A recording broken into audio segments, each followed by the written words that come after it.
আমাদের দাবি মানতে হবে আমাদের দাবি মানতে হবে স্কেল বাই স্কেল দিতে হবে স্কেল বাই স্কেল দিতে হবে আমাদের দাবি মানতে হবে স্কেল বাই স্কেল দিতে হবে স্কেল বাই স্কেল দিতে হবে অবিলম্বে প্রজ্ঞাপন দিতে হবে আইনা মানব না অবিলম্বে প্রজ্ঞাপন দিতে হবে দিয়ে দাও স্কেল দিতে হবে দিয়ে দাও পে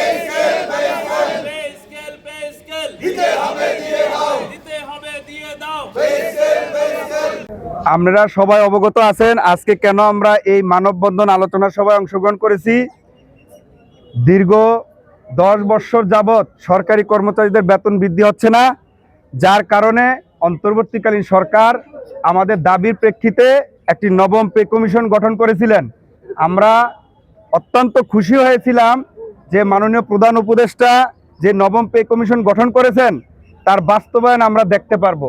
কিন্তু আমরা দুর্ভাগ্যবশত খুবই হতাশ হয়েছি যে অন্তর্বর্তীকালীন সরকার পে কমিশন গঠন করেও নবম পে কমিশনের চেয়ারম্যান মাননীয় প্রধান উপদেষ্টার নিকট পে কমিশনের সুপারিশ পেশ করেছেন 21 তারিখে, কিন্তু আজ থেকে 9-10 দিন চলে যাওয়ার পরেও পে কমিশনের গ্যাজেট প্রকাশ হচ্ছে না।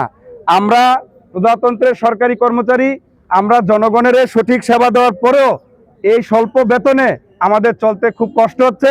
সেটা মাননীয় প্রধান উপদেষ্টাকে আমরা কয়েকবার স্মারকলিপির মাধ্যমে বিভিন্ন দপ্তরে, অর্থ মন্ত্রণালয় সহ বাংলাদেশের সংশ্লিষ্ট সকল দপ্তরে, জেলা প্রশাসক ইউনো মহোদয়ের কাছে আমরা স্মারকলিপি দিয়েছি। আমাদের আকুল দাবি যে এই বর্তমান সরকার পে কমিশন গঠন করেছে এবং এই বর্তমান সরকারই যেন প্রজ্ঞাপন দিয়ে তা 1 জানুয়ারি 2026 থেকে বাস্তবায়ন করে যায়। এই ক্ষুদ্র একজন কর্মচারী বর্তমানে আমরা পে স্কেলের দাবিতে আজকের এই মানববন্ধন, আমাদের উপজেলা সকল দপ্তর সকলে মিলে আমরা আজকে এই মানববন্ধনে অংশগ্রহণ করতেছি। আমাদের দাবি একটাই, মাননীয় সরকার মহোদয় আমাদেরকে যে একটা পে স্কেল দেওয়ার জন্য এত আয়োজন করছেন তা নিয়ে আমরা মোটামুটি যাই হোক যেমনি হোক যেভাবে দিচ্ছে আমরা সন্তুষ্ট। কিন্তু বর্তমানে আমাদের এই প্রজ্ঞাপনটা জারি হওয়ার জন্য আমরা এই মানববন্ধনের আয়োজন করছি এবং কি আমরা চাই অনতি বিলম্বে আমাদের এই নবম পে স্কেলের যে প্রজ্ঞাপন, এই প্রজ্ঞাপনটা আমরা চাই যে জারি হোক এবং কি আমরা কর্মচারীরা ডাল ভাত খেয়ে বেঁচতে পারি। বর্তমান সিচুয়েশনে আমরা 10-12 বছরে একটা পে স্কেলও পাই নাই, আমরা 2টা পে স্কেল যেখানে পাওয়ার কথা সেখানে আমরা একটা পে স্কেলও পাই নাই। এখন আমাদের দাবি একটাই, আমরা একটা পে স্কেল চাই। যে জন্য আমরা পে স্কেলটা চাই। বর্তমানে সব দ্রব্য জিনিসের দাম অনেক বাড়তি, অনেক কিছু, কিন্তু আমাদের কর্মচারীদের 1 টাকাও বাড়ে নাই, বরঞ্চ আমরা বাজারে গিয়া বর্তমানে খালি হাতে ফিরত আসতে হয়, না খেয়ে চলে আসতে হয়। আমরা অনেক অশান্তিতে থাকতেছি, যেটা আমাদেরকে কেউই দেখে না, কেউ আমাদেরটা বুঝে না। আমরা চাই বর্তমান সরকার যিনি আছেন তিনি আমাদের এই প্রজ্ঞাপনটা জারি দিয়ে আমাদের কর্মচারীদের বাঁচার সুযোগ দিবেন।